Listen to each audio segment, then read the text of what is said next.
रघुपति राघव राजा राम, पतित पावन सीताराम।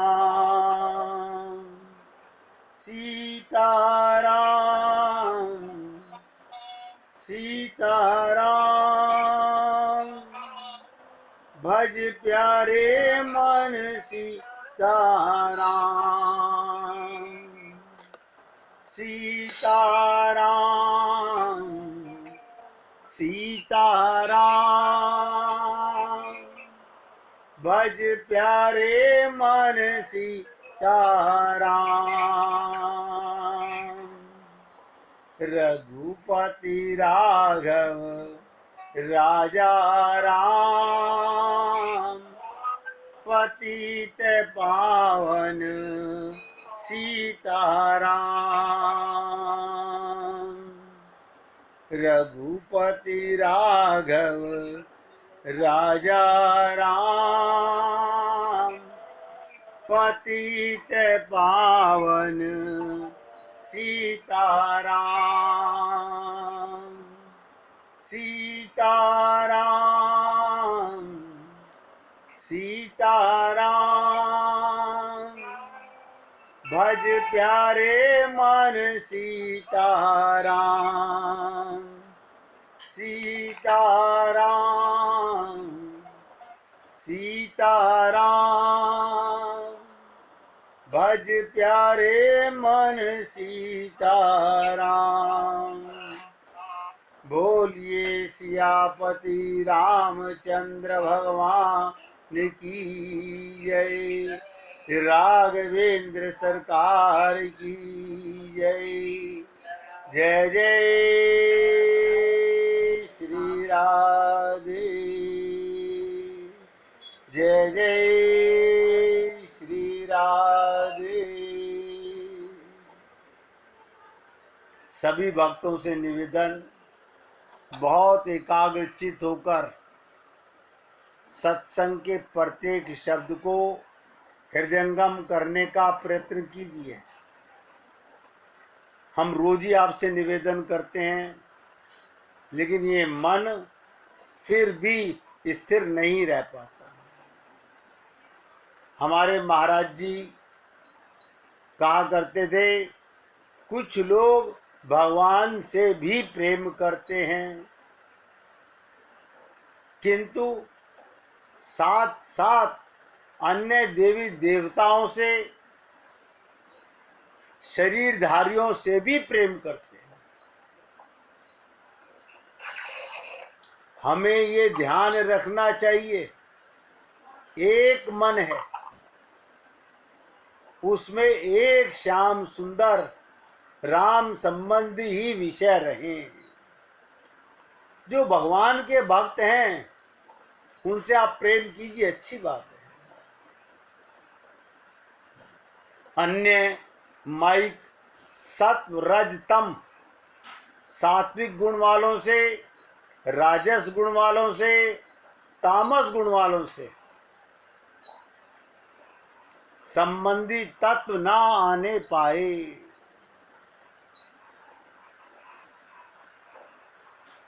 आजकल आप लोगों ने देखा होगा, उपासक लोग अनेक देवी देवताओं की उपासना साथ साथ करते रहते हैं,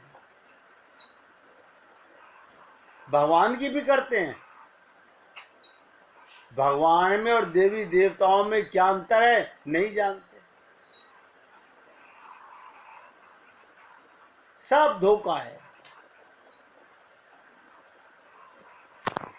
जब मालूम है सारी सृष्टि का मालिक एक परमात्मा है, जब तक नहीं मालूम था तब तक देवी देवताओं में फंसना ठीक था। अब तो हमें ज्ञान हो चुका है, उसके बाद भी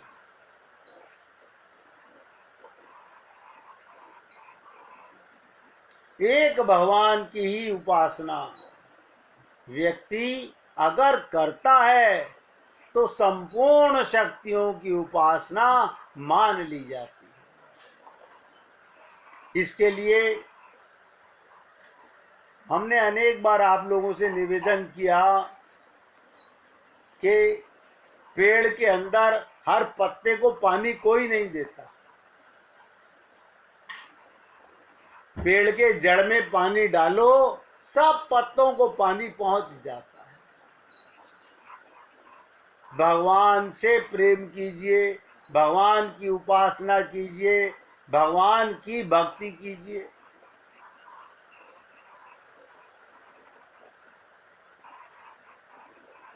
देखिए, आपके और हमारे सबके अंतःकरण में, इस शरीर में एक घर है।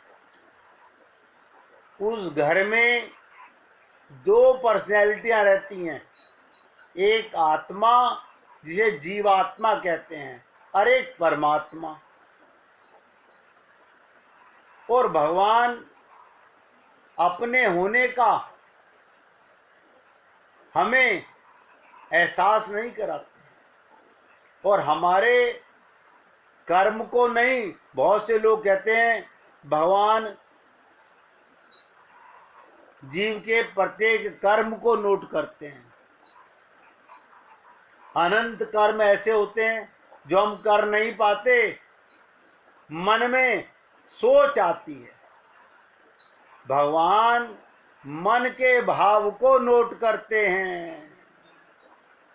मैंने किसी को डंडा मारने की प्लानिंग की, डंडा नहीं मारा,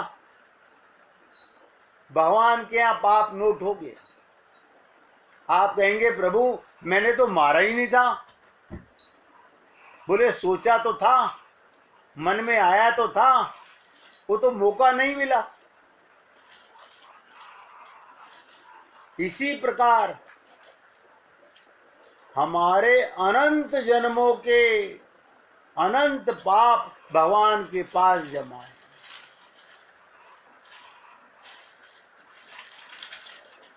आजकल अक्सर मंदिरों में देखा जाता है कि लोग वाग घर में कोई बीमार हो जाए तो महामृत्युंजय का जाप कराते हैं। सच बताऊं आपको, आज तक कोई भी किसी एक को भी मृत्यु से बचा नहीं सका। लेकिन व्यापार चल रहा है, दुकानदारी चल रही है।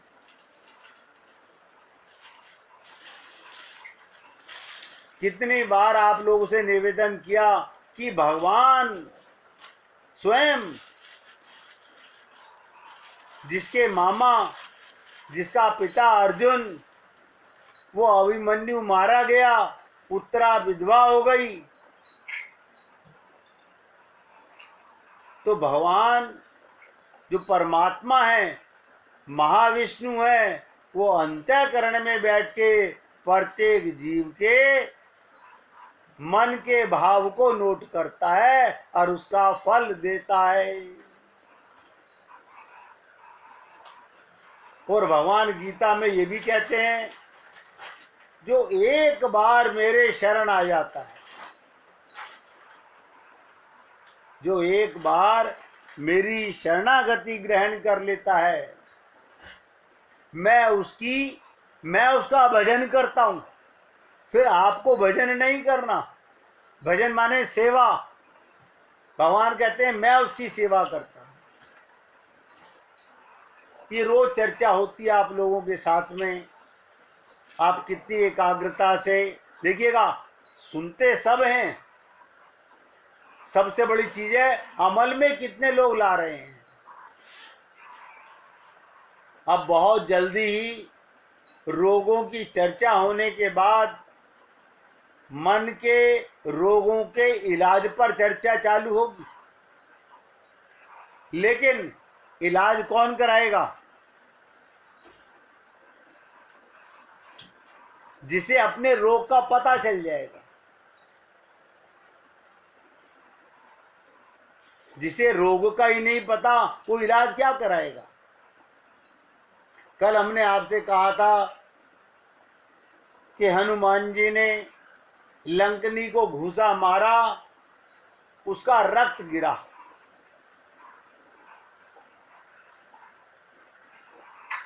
सबके शरीर में रक्त होता है। क्या हमें शरीर के रक्त को खत्म करना है? नहीं। ये बात तीसरे दिन आज आपसे चर्चा कर रहा हूं और उम्मीद करता हूं कि आप एकाग्रता से सुनेंगे। हमें करना क्या है? हमारे मन में जो रक्त बह रहा है, हमारे मन में जो आसक्ति है, हमारे मन में जो मोह ममता आसक्ति, इससे विरक्त होना है। इसका निकलना बहुत जरूरी है, अन्यथा वो कहावत हमारे ऊपर साबित होगी, मन में रहती दुनियादारी बगुला सा ध्यान लगाते हैं। मन में संसार बैठा हुआ है और भगवान के मंदिरों में पूजा पाठ हो रहा है। अरे अनंत जन्म होगा यही करते करते, ये भूल कब सुधारेंगे? कब हम अपने असली रोग को समझ पाएंगे? मैंने आपसे जब ये मानस रोग पर चर्चा शुरू की थी तो आपसे निवेदन किया था, शरीर के रोगों का सब इलाज कराते हैं, मन के रोग का पता नहीं, और जिसे पता चल जाता है वो इलाज भी कराता है। और मूल चीज देखिएगा, शरीर के रोग भगवत प्राप्ति में रुकावट नहीं है। ये बात बहुत ध्यान से सुनिएगा, शरीर के रोगों से भगवत प्राप्ति में कोई बाधा नहीं है, मन के रोगों से बाधा है। तो जिस प्रकार शरीर में रक्त बहता है, उसी प्रकार हम सबके मन में भी राग का रक्त बहता है। राग का। तो जिस व्यक्ति के मन का राग, नोट करो, जिस व्यक्ति के मन का राग स्थिर हो जाता है,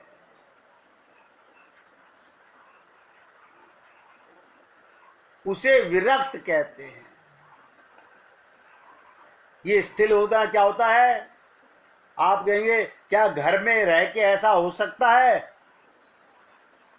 मैंने अनेक बार आपसे कहा, 99% संत महात्मा ग्रस्त में ही रहते हैं। कबीरा खड़ा बाजार में मांगे सबकी खैर, ना काहू सो दोस्ती ना काहू सो बैर।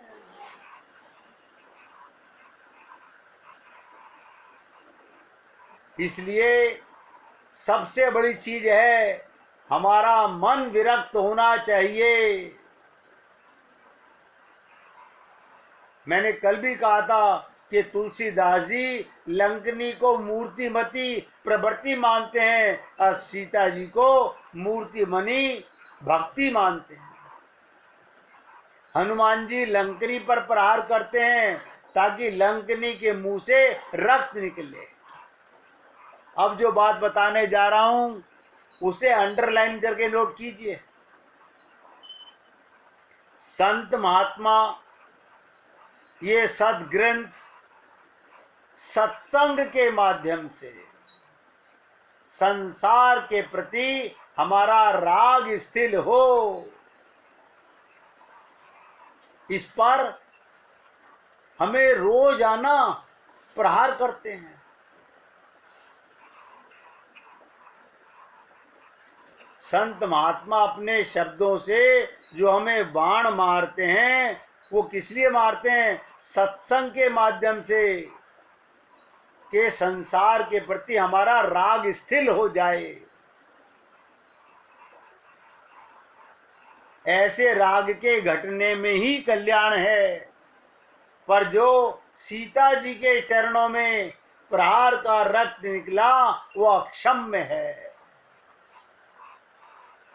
वो क्षमा नहीं किया जा सकता। वो अक्षम्य अपराध है।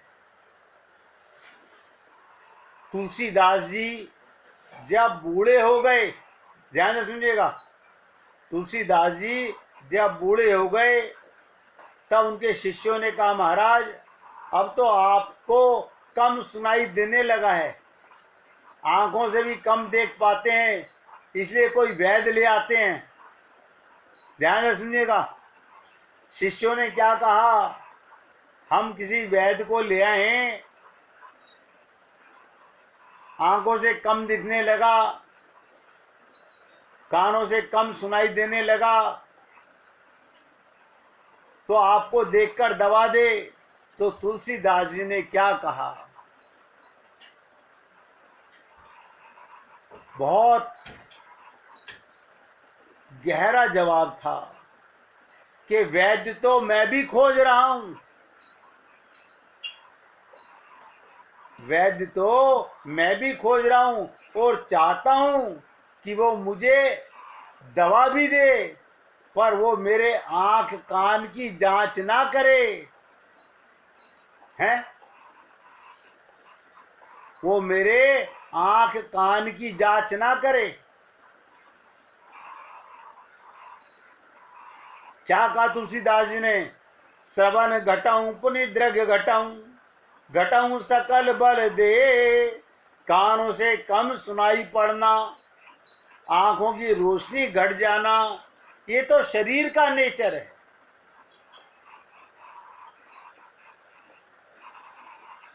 वैद्य को ये नहीं देखना, उसे तो देखना है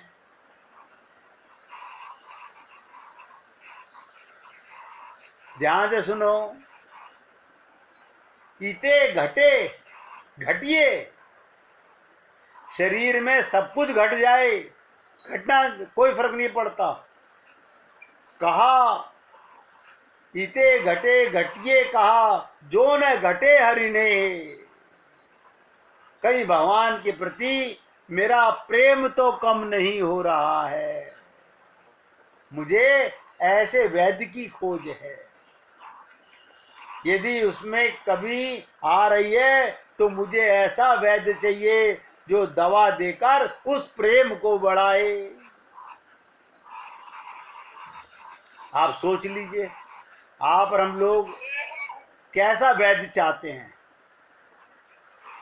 शरीर को स्वस्थ कराने वाला वैद्य या मन को स्वस्थ, मन को स्थित कराने वाला वैद्य? हमारे मन के जो रोग हैं, जो मानस रोग हैं, जब तक ये नहीं मरेंगे मत भ्रम पालिएगा कि हमें भगवान से प्रेम हो गया और भगवान हमें मिल रहे हैं। सिर्फ अपना मन मियाँ मिट्ठू बनने के अलावा और कुछ नहीं है।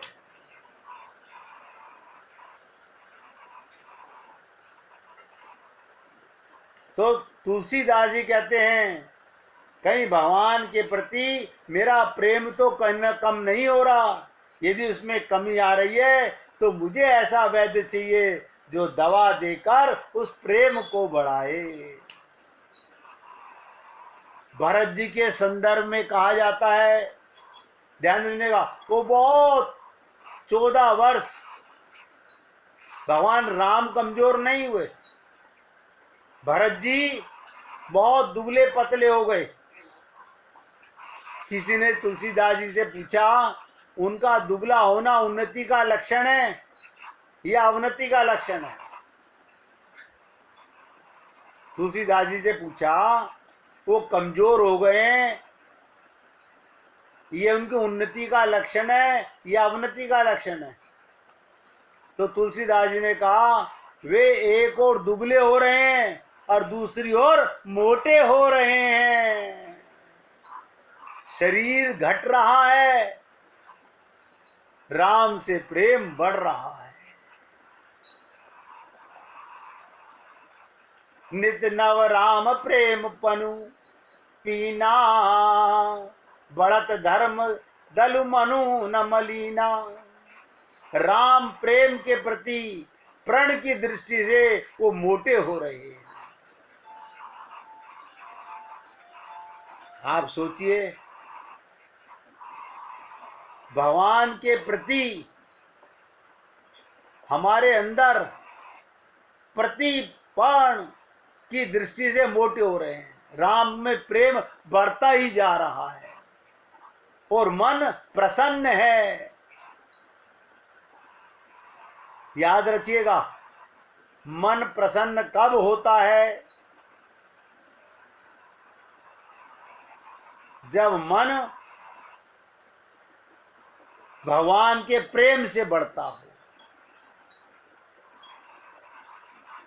तात्पर्य ये, इतनी सब बात कहने का कि जीवन की सार्थकता इसमें है कि भगवान के प्रति भक्ति बढ़े, सेवा बढ़े, पर जो भक्ति देवी के चरणों में प्रहार करता हो। जयंत ने, कौए ने क्या करा? इंद्र के पुत्र ने सीता के ही चरणों में,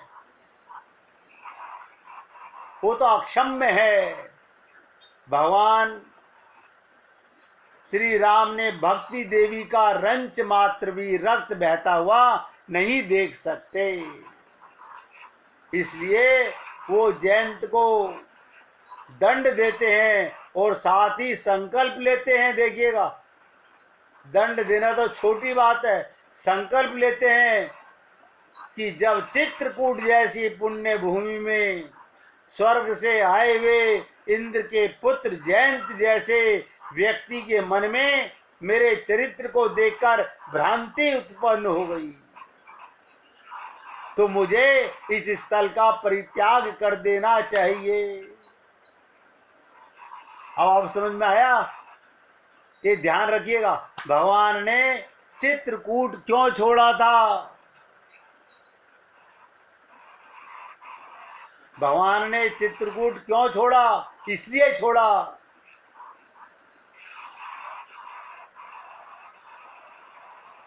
चित्रकूट जैसी पुण्य भूमि में स्वर्ग से आए इंद्र के पुत्र जयंत जैसे व्यक्ति के मन में भगवान के चरित्र को देखकर भ्रांति उत्पन्न हो गई। ऐसा क्या कर रहे थे भगवान? भक्ति का श्रृंगार कर रहे थे।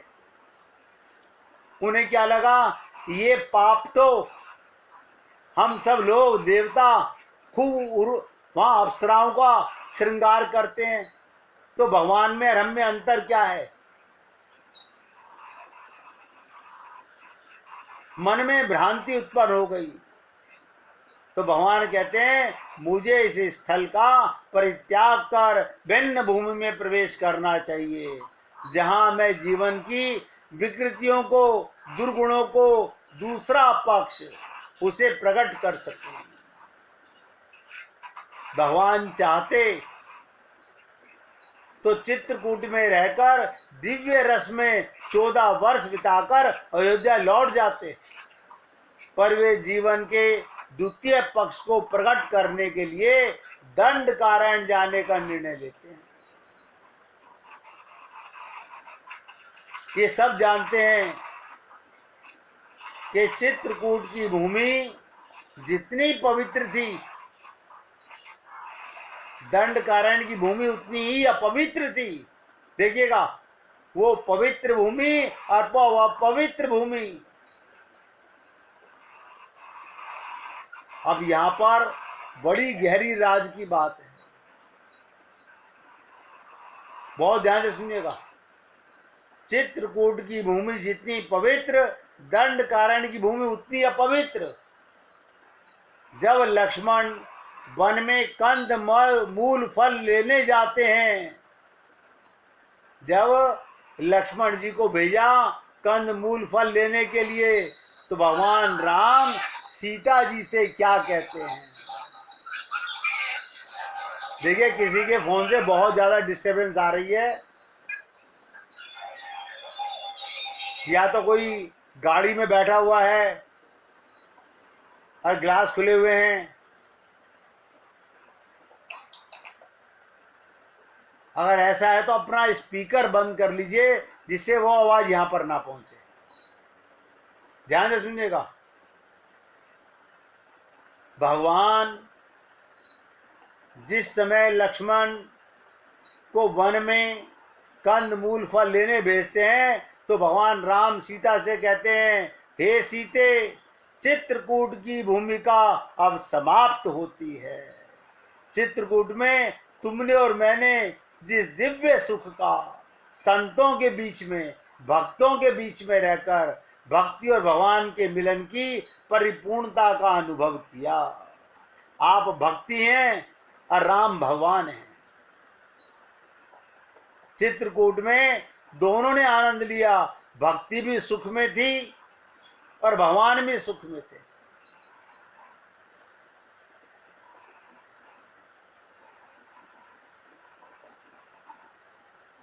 वो पक्ष समाज के सामने हमने रखा, लेकिन उस पक्ष में भी जिसकी दृष्टि में पवित्रता नहीं थी, अंतःकरण में वासना थी, उसमें भ्रांति उत्पन्न हुई, अतः जीवन की विकृति विसंगतियों को दूसरा पक्ष है, उसकी भूमिका तुम्हें भी स्वीकार करनी होगी और मुझे भी। अब हम दंड कारण्य में जा रहे हैं। यहां प्रेम बांट रहे थे, वहां दंड बांटना है।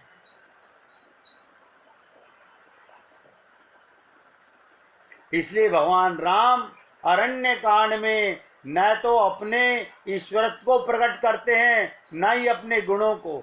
उनके मन में ये बात आती है जब रागी व्यक्तियों के मन में, देखिएगा, रागी व्यक्ति मेरे श्रृंगार को देखकर इस प्रकार का वहम उत्पन्न हो गया। भक्ति का श्रृंगार कर रहे हैं भगवान, सीता जी का श्रृंगार कर रहे हैं भगवान, वो जगत जननी है।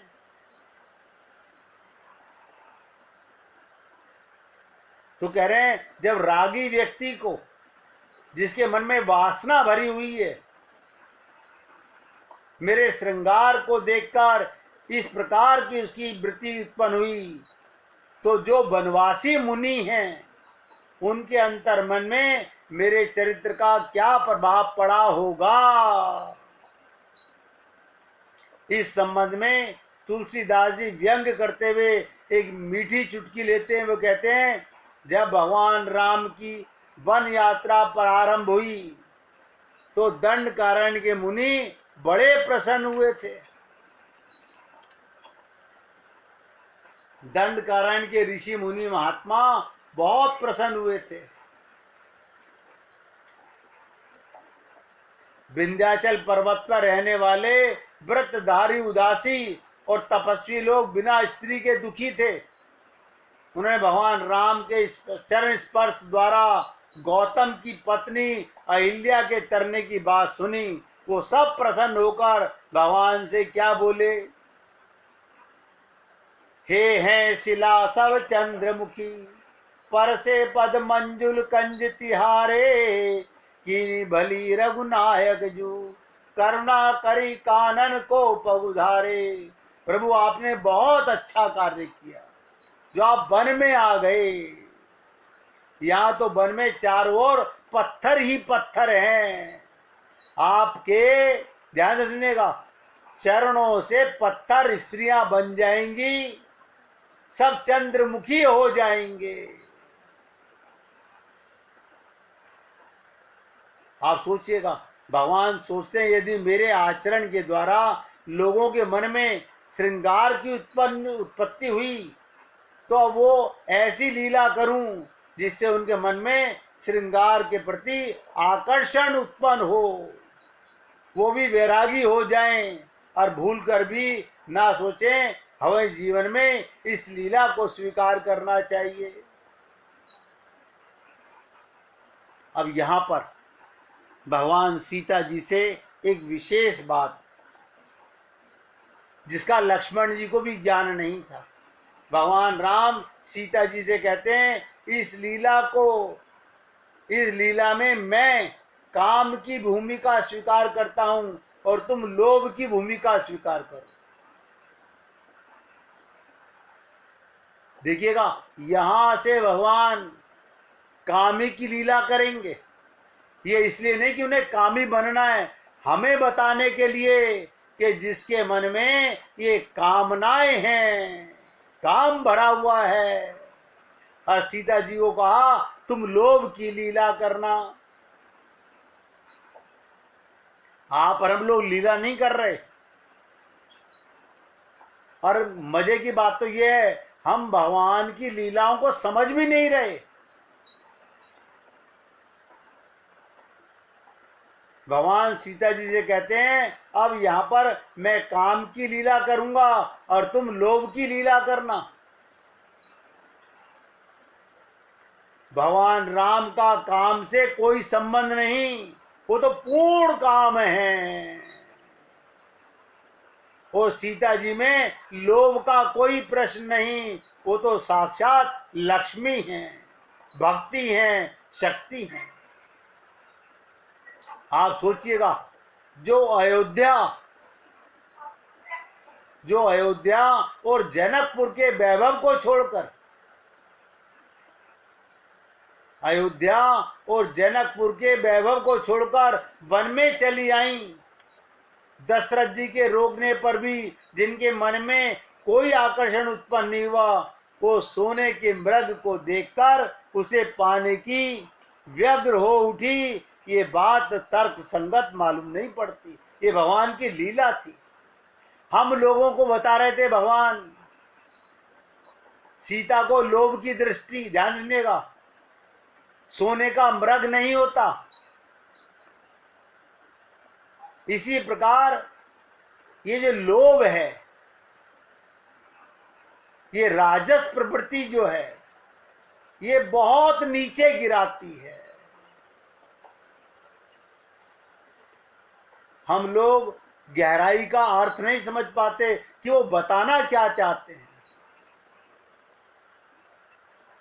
रामचरितमानस को पढ़ना अलग बात है, भगवान कौन सी लीला क्यों कर रहे हैं, वो हमें उससे क्या ज्ञान देना चाहते हैं, हमारा कौन सा भ्रम दूर करना चाहते हैं, ये तो हम समझते नहीं।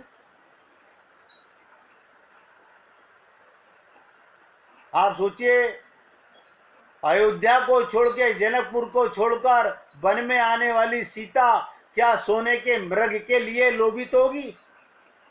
लेकिन हम लोग सब हाय धन, हाय धन, हाय धन, और गाते क्या है, धनवंता सोई जानिए जा पे राम नाम धन होए। ये मूर्खता जिस दिन मर जाएगी, समझ लीजिएगा आपका आधी यात्रा सफल हो गई। ये मन में लोभ की जो वृत्ति है, एक चीज कोई भी आएगी, काम आए, लोभ आए, क्रोध आए, वो दोनों भाइयों को बुला लेगा अपने आप। काम आएगा तो लोभ और क्रोध आएंगे, लोभ आएगा तो काम और क्रोध आएंगे, क्रोध आएगा तो काम और लोभ जरूर आएंगे। यानी भगवान बताना क्या चाहते थे, लीला क्या कर रहे थे, लेकिन हम मूर्ख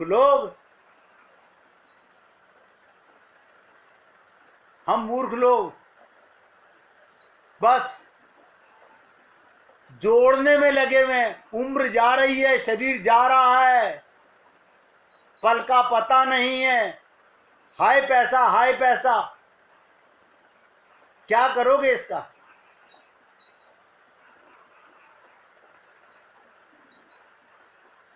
परम धन राधे नाम अपार, वो धन नहीं समझ रहे, प्रेम धन,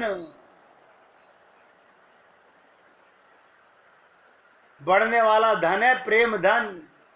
ये संसार का धन भगवान ने सबको पेट भरने के लिए, अरे हाथ पसार के, आप देखिएगा महात्मा बुद्ध राज्य को ठोकर मार के, भिक्षा मांग करके जीवन यापन करते हैं। कैसे समझेंगे हम लोग? इसको समझने के लिए पहले कीर्तन कीजिए,